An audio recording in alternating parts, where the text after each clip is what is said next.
बालाघाट के गौतम कॉम्प्लेक्स में हुई हालिया तोड़फोड़ ने अब राजनीतिक तूल पकड़ लिया है। पूर्व सांसद कंकर मुज्जारे ने एक प्रेस वार्ता के जरिए स्थानीय प्रशासन और सत्ता पक्ष पर गंभीर आरोप लगाए। मुज्जारे का कहना है कि मॉम्स किचन, अंजलि ट्रेवल्स और नटराज फोटो जैसी दुकानों को बिना किसी कानूनी नोटिस के जमींदोज कर दिया गया। उन्होंने सवाल उठाया कि जब दुकानों के मालिक जेल में है तो प्रशासन ने नोटिस किसे दिया।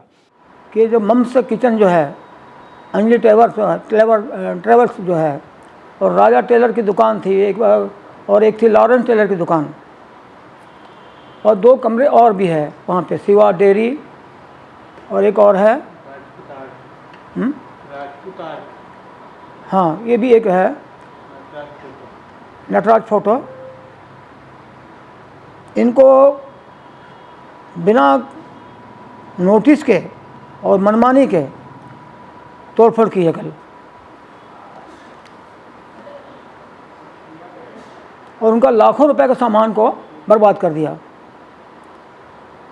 मम्स किचन का तो जो मेरे पास रिपोर्ट है, कम से कम 30 लाख रुपए का सामान उनका ख़राब कर दिया। एसी और उनके जो फर्नीचर और जो डेकोरेट किया था उन्होंने सबको तहस नहस कर डाला पूरा। अंजलि टेलर्स का भी उसको तोड़फोड़ कर डाला है। अब जबकि ये लोग जो है अभी बाहर नहीं है, जेल में हैं दोनों के जो मालिक है वो जेल में हैं करीब 5-6 दिन से। तो फिर नोटिस किसको दिया आपने? वो तो जेल में ही है, तो नोटिस किसको दिया आपने? कौन सामान हटाएगा वहाँ से? कौन निकालेगा सामान वहाँ से? उनके घर के लोगों ने बहुत प्रलाप किया है, बहुत रोया है, बहुत चिल्लाया है, लेकिन उनकी सुनी नहीं प्रशासन ने।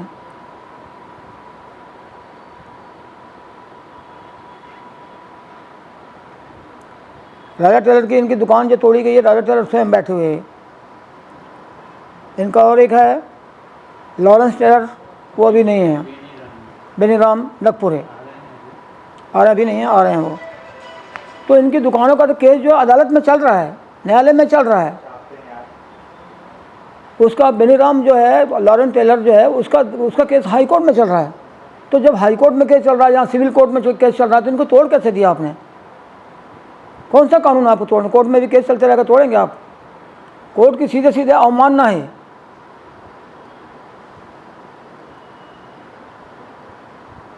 और आपने बोल दिया 50 साल का आपने दिया है कि 50 साल से ऊपर के जो मकान हो गए थे और जर्जर हो गए थे, 50 साल के मकान तो शहर में बहुत सारे हैं। 50 साल ज़्यादा ऊपर की नगर पालिका का भवन है, कलेक्टर का बंगला है, एसपी का बंगला है, भारतीय पारदीप स्वयं का घर है, अशोक सरसवार का घर है, और मेरा भी घर है जो 50 साल से ऊपर है। तो इनको भी जर्जर घोषित करके तोड़ो ना आप। कोर्ट भी, न्यायालय का भी पूरा वो जो है भवन, उसको भी तोड़ दो आप। और तोड़ने के लिए तो आपको मतलब जो है ना, कोई नोटिस तो देना पड़ेगा ना। जब तोड़ा तो इनके आजू बाजू किसी को, जो जिनको तोड़ा उनके आजू बाजू वालों किसी को नोटिस नहीं दिया, कोई मालूम ही नहीं उनको कुछ भी। इनको नोटिस तक नहीं मिला, कोर्ट में चला, इनको नोटिस तक नहीं गया दोनों को, लॉरेंस टेलर को, राजा टेलर को, और इनको भी तोड़ दिया। शिवा डेयरी को भी नहीं दिया। और ये इनका जो शिवा डेयरी है और इनका जो है, ये मामला अलग है। मामला इसलिए इनका अलग है कि इनका नोटिस, उनका कोर्ट में केस चल रहा है, और इनका मालिक ही अलग है। ये जो मालूम है, रितेश जो गौतम जो है, वो मालिक भी नहीं है इनके मकानों में।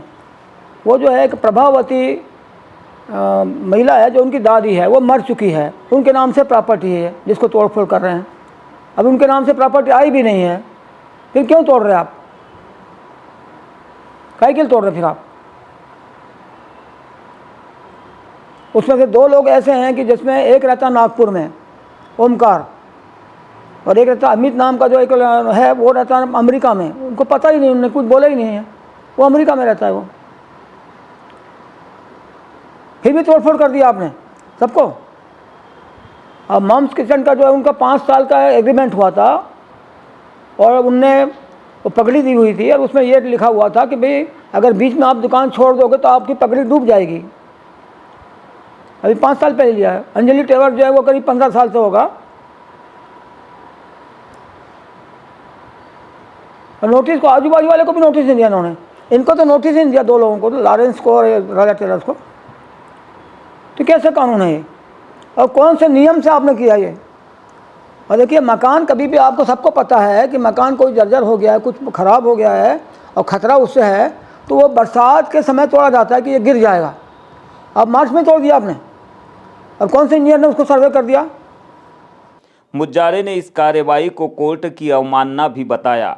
साथ ही उन्होंने आरोप लगाते हुए कहा कि जमीन के पीछे बड़े राजनेताओं और रसूखदारों की साठगांठ है।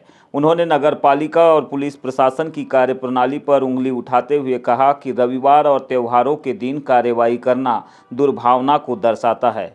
मुज्जारे ने मांग की है कि प्रभावितों को उनके नुकसान का पूरा मुआवजा दिया जाए। तो ये मनमानी के नगर पालिका का जो सीएमओ है, भगवान दास क्या कस्तोरिया को नाम है उसका, वो जिम्मेदार है। भारती ठाकुर भी जिम्मेदार, नगर पालिका अध्यक्ष जिम्मेदार है उसके लिए, एसडीएम गोपाल सोनी जिम्मेदार हैं, और आदित्य मिश्रा एसपी भी जिम्मेदार हैं। क्यों आपने पुलिस बल भेजा वहाँ पे? जब कोर्ट में मामला चला, क्यों भेजा पुलिस बल वहाँ पे आपने? इसका मतलब जो है मामला लेन देन हुआ, लाखों रुपए का लेन देन हुआ कि इसको तोड़ो आप। क्योंकि जनचर्चा जो है कि भारतीय पारधी जो सांसद बालाघाट की है और उनके लोगों के साथ, कुछ लोगों के साथ मिल करके उन्होंने ये ज़मीन को खरीद लिया है। तो जब टूटेगा, मकान हट जाएगा, तब रजिस्ट्री होगी, तब भी खाली हो जाएगा। तो और करोड़ रुपए की संपत्ति उन्होंने खरीदी हो, तो जन चर्चा खुलेआम है। तो अनुराग चतुर्वेदी का नाम आ रहा है कि दोनों का ये मामला वहाँ लेन देन का है। कल मुझे पता चला कि वो भी वहाँ पे पहुँचा हुआ था अनुराग, हम तो चले गए तब वहाँ से। तो ये भारतीय पारधी को फ़ायदा पहुंचाने के लिए एसपी ने, नगरपालिका में बीजेपी की नगरपालिका है, भारतीय सुखजीत सिंह ठाकुर वहाँ पर बैठी हुई है। एसपी तो बस ऐसे ही काम कर रहा है कि बस सत्ताधारी के दल को बड़े लोग बोलते हैं तो वो वैसे ही काम करता है, कानून को तो जानता ही नहीं, समझता ही नहीं कानून को, बोल दिया वैसे ही काम कर रहा है। तो ये लोगों को यहाँ से हटाएं, एसपी को हटाएं, वो सीएमओ को हटाएं, और भारतीय जो ठाकुर है उस पर कार्रवाई करें, और भारतीय जो पारधी सांसद है उनके भी ऊपर वो बात जांच करें उन पर कि कैसे सौदा किया आपने, कैसे तोड़वाया आपने। सब मालूम, कॉल डिटेल आ जाएगी, सबको मालूम पड़ जाए किसने बात किया, किसने बोला है। तो मनमानी हो रही है एकदम। कानून व्यवस्था नाम भी कुछ चीज़ नहीं, कानून बालाघाट में पूरा सड़ गई है, गल गई है। कंकर मुज्जारे ने अपनी वार्ता में देश के उन नायकों को भी याद किया जिन्होंने समानता और निर्भीकता का मार्ग दिखाया। आज का दिन यानी कि 23 मार्च भारतीय इतिहास में 3 महान क्रांतिकारियों के बलिदान के रूप में दर्ज है। लाहौर षड्यंत्र केस के तहत इन तीनों वीरों को 24 मार्च 1931 को फांसी दी जानी थी, लेकिन जनाक्रोश के डर से अंग्रेजों ने 23 मार्च की शाम को ही उन्हें फांसी दे दी। भगत सिंह केवल एक सैनिक नहीं बल्कि एक विचारक भी थे। वे एक जाति विहीन और वर्ग विहीन समाज का सपना देखते थे। उन्होंने अंतिम समय तक माफ़ी मांगने से इनकार कर दिया, जो उनके अदम्य साहस का प्रतीक है। माफ़ी मांगने से साफ इनकार कर दिया था। उनकी माफ़ी मांगने की कोशिश कराई गई थी कांग्रेस पार्टी के द्वारा, महात्मा गांधी के द्वारा भी, कि वो माफ़ी मांग ले, लेकिन उन्होंने कहा नहीं, हम देश के लिए हम तैयार हैं बलिदान करने के लिए, हमको तोप से उड़ाया जाए। उन्होंने मांग किया था कि हमको तोप से उड़ाया जाए जब सज़ा हुई थी, तो हमको माफ़ी नहीं मांगनी है, अपलॉजी नहीं देना हमको। और भगत सिंह ने ये तक कहा आखिर में कि भारत माता के लिए मैंने हज़ारों हिस्सा भी काम नहीं किया हूँ, छोटा सा भी काम नहीं। यही मेरी मतलब जो है एक तकलीफ़ की बात है, मेरे लिए बहुत दुख की बात है कि मैं कुछ कर नहीं पाया ज़्यादा।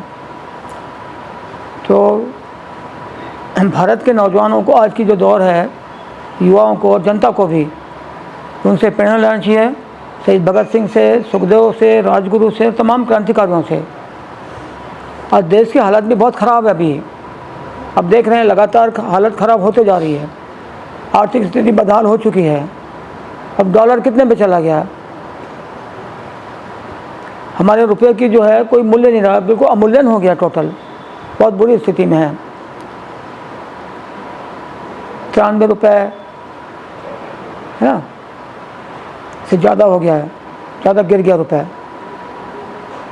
वो फिर भी बोलते हैं कि बहुत खुशहाल देश है, सबसे अच्छा देश है, सबसे अग्रणी देश है।